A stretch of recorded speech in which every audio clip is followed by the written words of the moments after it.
actually more than 8. You're talking 10 years exactly. 10. Yeah, 10 years. No way. Huh? Yeah.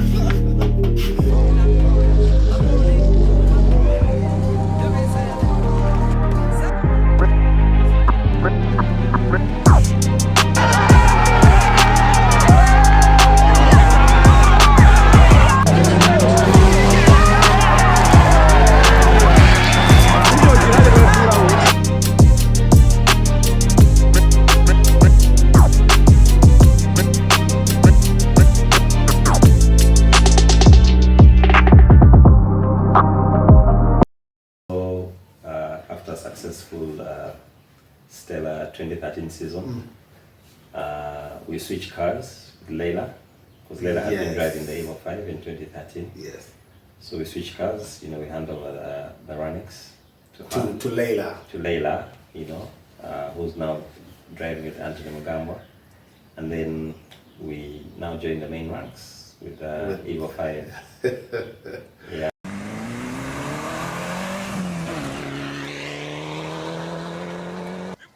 That orange car. Yeah. It was amazing. I really, I liked it because now we had done quite well with the two. Now we had a four-wheel drive car and thought, yes, I mean, what we could do in a two-wheel probably can do better with the four-wheel drive. And started off quite interestingly though. I think our first one in Imbara, we tried to keep within the pairs. Had a few mechanical issues, and I think in one stage got a mechanical issue that was observed by the stewards, and we had a penalty imposed on us, dropped us down. Then I think, I think we started with the kind of momentum we hoped was the same for 2013. Let's see how it goes, and then we'll take flight from there. But I think round 2 and round 3 were a bit difficult for us, were complicated for us. Yeah. Well, I think it comes with movement up, upgrading. Yeah, it's actually, having had a very, very easy 2013, when it came to preparing the car, I thought I would also just keep it simple. I didn't overthink. I really didn't overthink things. I thought, the car will last, looks fairly standard, it should work. And somehow the pace and the weight, the extra weight of these four-wheel cars, it just seems to be hitting things harder, and maybe the heat was coming from the carbon. 20 kilometers into the section, the engine gave way. But after that, the best of it came towards the second half of the year. Yeah. The Pearl of Africa rally. I do not know what you did to that car. I really do not know, but the last I remember asking, one of the few questions I asked you in one stage, one rough stage that had lots of holes, and you took them quite easy. And I said, did you actually change the shock absorbers of this in mid-stage? Yeah, that must have been on the Zion stage in Power. Yeah, very likely. Some big holes. Big holes, and we went flat out over them. Yeah. Thinking, wow, okay. But an interesting rally, that one. Yeah, so I think what happened was, after having 2 or 3 bad events, I thought, okay, one that could pretty much figure out what was wrong with the car. And I realized that the engine we needed a new engine, and also the shock absorbers had been serviced in Nairobi and hadn't been done well. So I decided to send them to the UK, Proflex UK, where they basically send them back and as good as new. Yeah. And they did the job for sure. They did the job for sure, yeah. And also got a new motor, complete motor with a gearbox, and threw it in the car. The car was really as good as new. In fact, it was as good as new. And we enjoyed the rallies. Pearl of Africa rally, I think there was a good list of foreign drivers there in also. 2014 we had, Yeah, there was also a good list because I think 2013 they had actually come quite a number. Yes. Then tried to follow that up in 2014.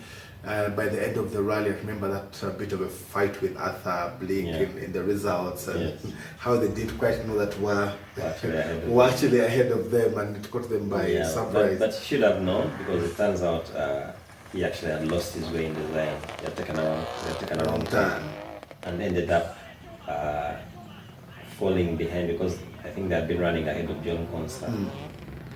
But then, no, they're not ahead of John Consta, but they basically went off the way, but then ended up rejoining and then had to rejoin at the wrong post. So they had to go back and retrace their steps. And they ended up losing more than 3 minutes. So 3 minutes is a good puncture.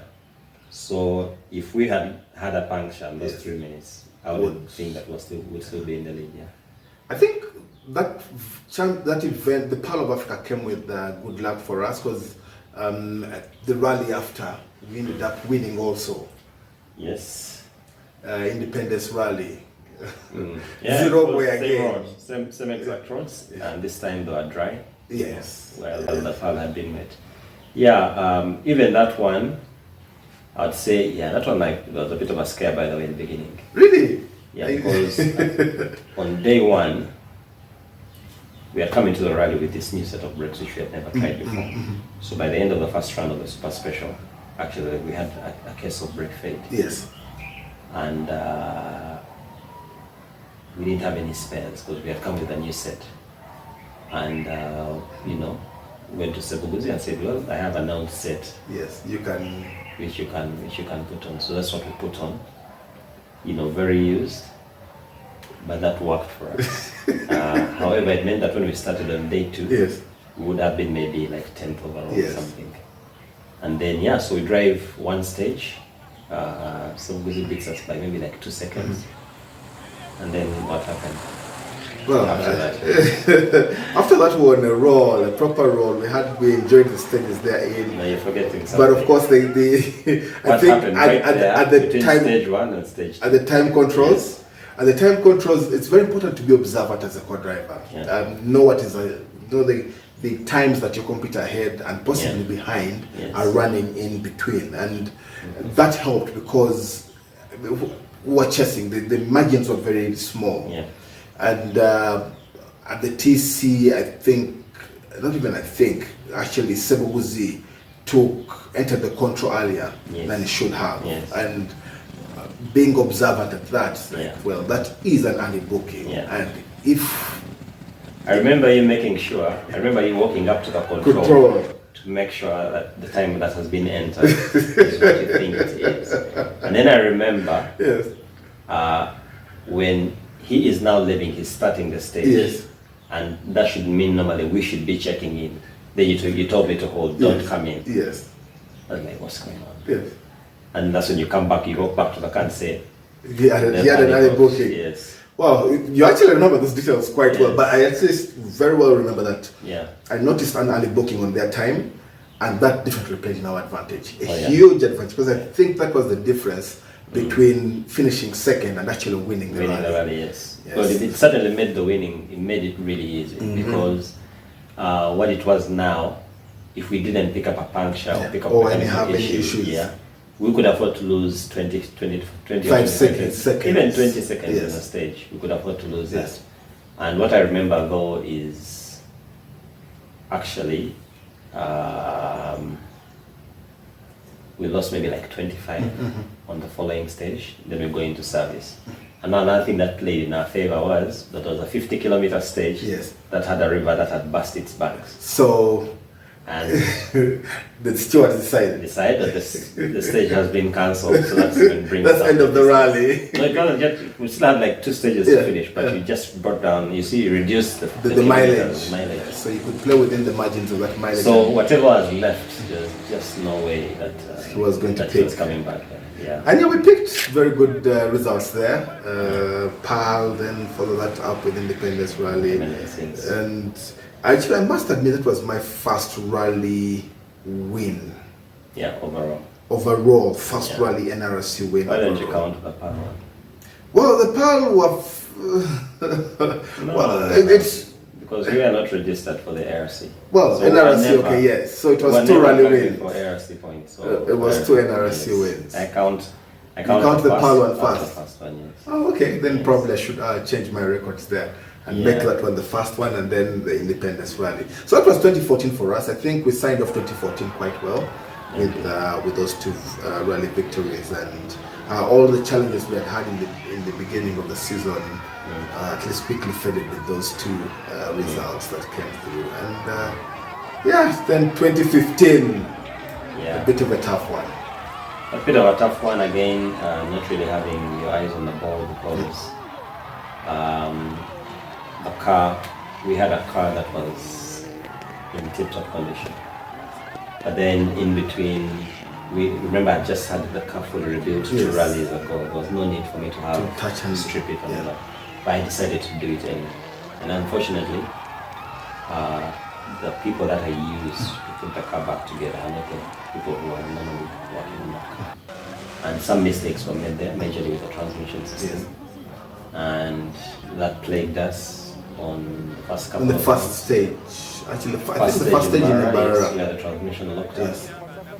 And also in the next rally in Iganga, we had an issue on the transmission as well. Eventually we bowed out with engine problems. But in Iganga. That was an Easter weekend, if I remember quite well. Yes. Got back home early to have the Easter meal. So 2015 really got off to a bad start. And for me, it's a season to forget. Much like my 2018 season. Well, I think 2015 is the same year you handed me transfer forms. Honestly, I obviously I didn't see a point of holding you back.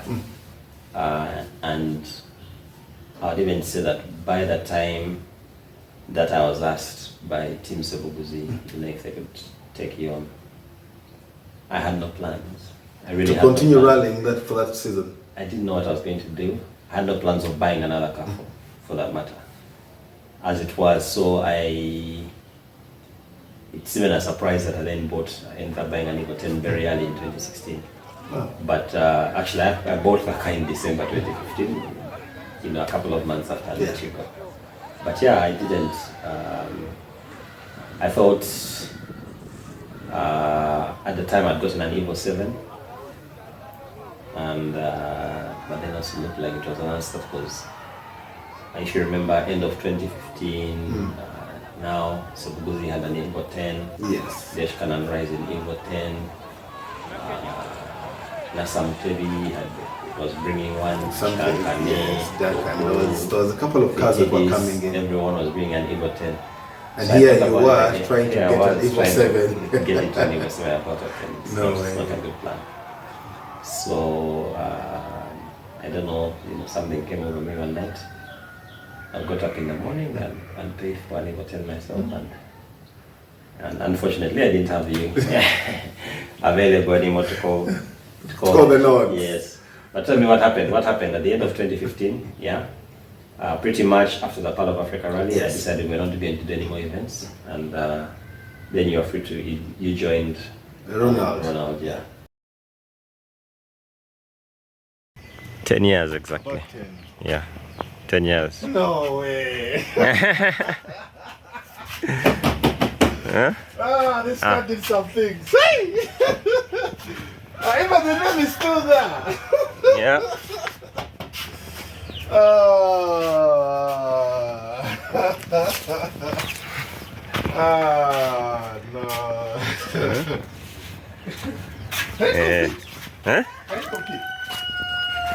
You want to put it on the trunk? You look at it, first do a scrutineering. Well, the body looks fine. The tires are there, at least shocks are there. Except for the harness, which is not there, and I don't know about the engine, but if you put a few things together, I could still. This car.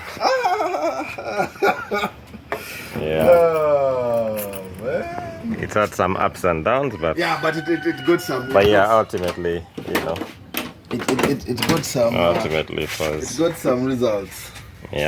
So you've actually kept it neat. Interesting. This car actually didn't suffer because we didn't crash. Like not even like an excursion into the bush. Nothing. It was just majorly mechanical. The engine is good. Do you want to hear it? Oh yeah, why not?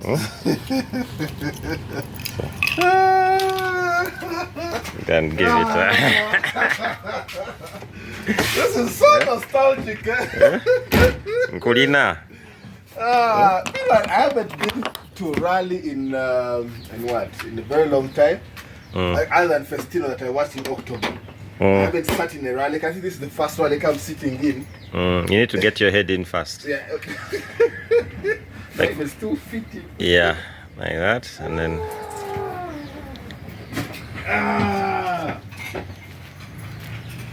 How do you drive a rally car with all of this? To be honest with you, yeah, like for this particular roll cage wasn't meant for those seats. Yeah.